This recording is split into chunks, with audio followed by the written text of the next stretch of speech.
Hi friends, কেমন আছো তোমরা? আমি তো ভালো আছি, আশা করি তোমরাও খুব ভালো আছো। তো আজকে সন্ধেটা আমি তোমাদের সঙ্গে শেয়ার করব। রোজকার মতন বিকেলবেলা ছাদে চলে এসেছি। সারাদিন পরই ছাদে এলে না যেন ক্লান্তিগুলো দূর হয়ে যায়। আর আমার ভীষণ প্রিয় আমার ছাদটা, বিশেষ করে এই গাছের জায়গাগুলো। তো দেখতেই পেলে 2-3টে লেবুও কিন্তু হয়েছে, বেশ গন্ধ।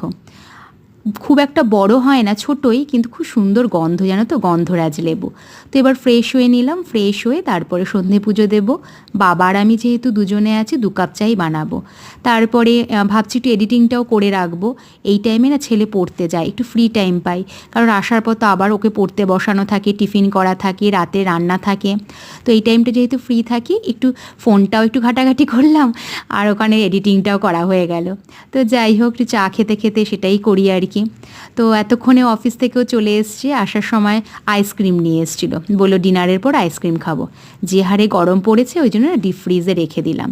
তো রাত্রেবেলা পাট পাতা একটু বড়া ভেজেছিলাম, কচু বাটা ছিল, থোড় ভাজা ছিল, আর বাটা মাছের ঝাল ছিল। এবার বসবো, আইসক্রিম খাবো, এনজয় করব।